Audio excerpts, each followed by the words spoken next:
नमस्कार, मैं हूं राहुल शर्मा। आप देख रहे हैं एसपी9 न्यूज। स्वागत है आप सभी का आज के इस प्रोग्राम में। प्रोग्राम की शुरुआत महाराष्ट्र से।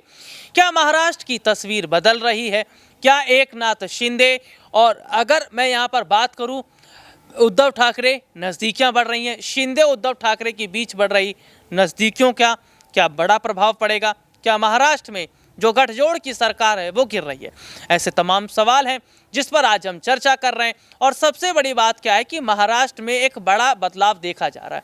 महाराष्ट्र में जिस बदलाव की बात हम कर रहे हैं, ये बदलाव कुछ ऐसा बदलाव है जो जाहिर तौर पर यह बताता है कि आने वाले वक्त में ना सिर्फ परिस्थितियां जो है वो बदलती नजर आ रही हैं, बल्कि ये भी साफ तौर पर कहा जा रहा है कि जिस तरह के हालात इस वक्त हैं वो ये है कि महाराष्ट्र में उद्धव ठाकरे और शिंदे एक साथ आ जाते हैं तो क्या जो गठजोड़ की सरकार बीजेपी ने बनाई है जिस तरह से, क्या वो टूट जाएगी? और क्यों एकनाथ शिंदे उद्धव ठाकरे की तरफ जा रहे हैं? महाराष्ट्र में एक बड़ा जो परिवर्तन हो रहा है उस परिवर्तन के क्या मायने हैं?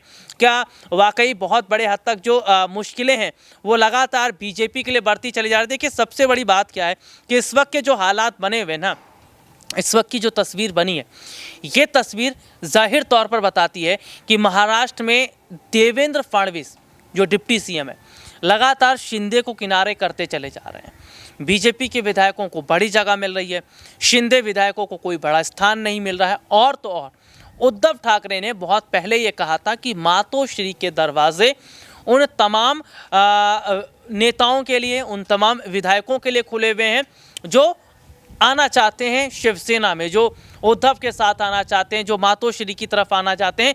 तो ऐसे में तस्वीर क्या देखी जा रही है? उद्धव ठाकरे, एकनाथ शिंदे जैसे ये बड़े नेता अगर एक साथ आएंगे तो क्या महाराष्ट्र में एक बड़ा सत्ता परिवर्तन हम देखेंगे?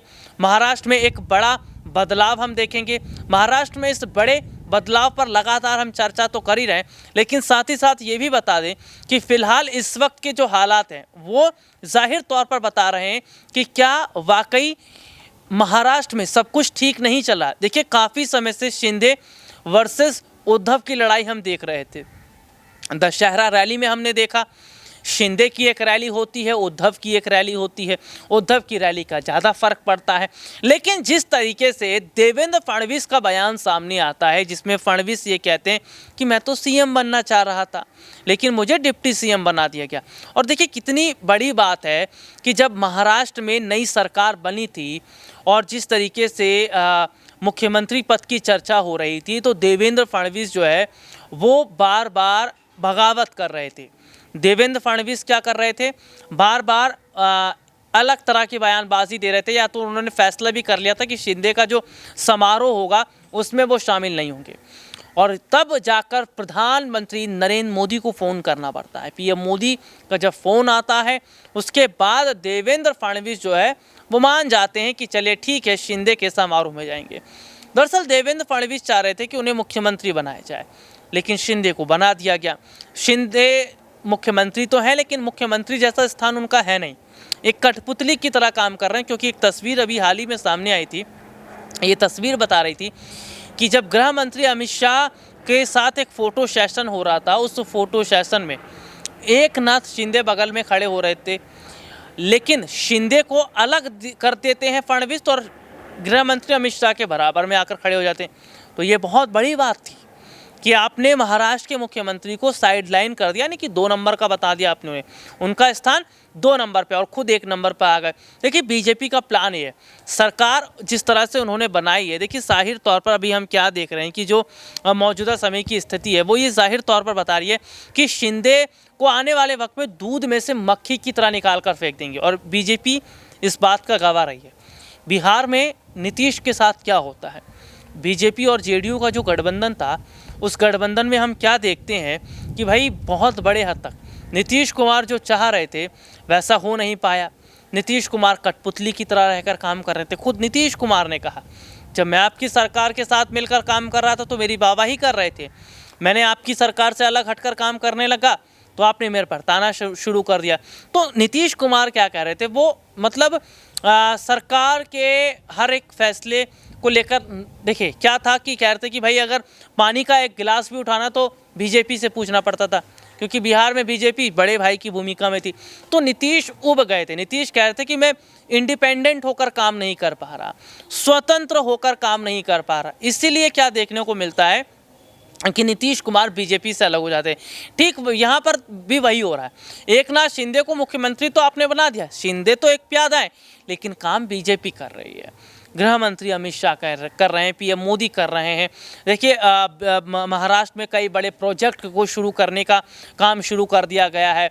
बिहार में आपने सुना होगा कुछ वक्त पहले आरा के जो जंगल काटे जाने की बात आ रही थी, जिसमें आरा के पेड़ काटे जाएंगे, ये था क्योंकि एक मेट्रो प्रोजेक्ट शुरू करना था, लेकिन वहाँ के लोगों ने काफ़ी विरोध किया। लेकिन खबर है कि एकनाथ शिंदे ने उस प्रोजेक्ट को पास कर दिया, और उस प्रोजेक्ट को पास करना यानी कि बड़ी संख्या में कई पेड़ काटे जाएंगे। और इन दिनों हम देख ही रहे कि किस तरीके से पेड़ पौधे तो बचे हैं ही नहीं, और केवल शहरों में सड़कें और केवल बड़ी बड़ी इमारतें ही नज़र आती हैं। तो अभी की जो तस्वीर है वो ये है कि एकनाथ शिंदे क्या जिस तरह से देवेंद्र फडणवीस ने उनके साथ किया, या देवेंद्र फडणवीस ने शिंदे को किनारे लगा दिया, क्या ये तस्वीर आगे भी जारी रहेगी, या शिंदे समझ जाएंगे? शिंदे अगर समझ जाएंगे तो क्या एक बड़ा बदलाव हम देखते नजर आएंगे? देखिए सबसे बड़ी बात क्या है कि बीजेपी का प्लान है कि शिंदे के साथ जो विधायक हैं उनको पूरी तरह से अपने विश्वास में रखा जाए और मौका देकर शिंदे को किनारा कर दिया जाए।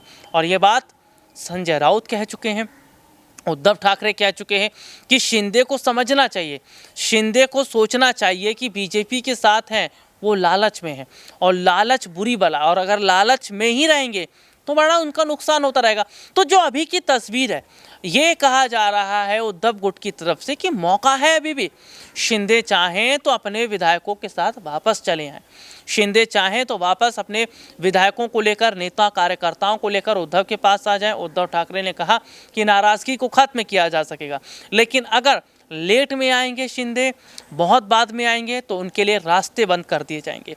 तो यही वजह है कि लगातार हम देख रहे हैं कि एकनाथ शिंदे हर चीज़ों को सोच रहे हैं, हर चीज़ों पर विचार कर रहे हैं, क्योंकि उनका ऐसा मानना है कि वाकई जिस तरह की तस्वीरें इस वक्त हैं, जिस तरह के हालात इस वक्त हैं, वो कहीं ना कहीं ये साफ तौर पर इशारा कर रही है, वो कहीं ना कहीं ये साफ तौर पर बता रही कि वाकई अब परिवर्तन हम देख रहे हैं, बदलाव हम देखते नजर आ रहे हैं। और जिस तरह की तस्वीरें इस वक्त है वो ये जाहिर तौर पर बताती हैं कि अगर वक्त रहते कई बड़े कदम नहीं उठाए जाते हैं, वक्त रहते कई बड़े फैसले नहीं लिए जाते हैं शिंदे की तरफ से, उनके विधायकों की तरफ से, तो शायद आने वाले वक्त में उद्धव ठाकरे अगर मुख्यमंत्री बन भी जाते हैं तो वो शिंदे को शायद कभी माफ़ ना कर पाएंगे।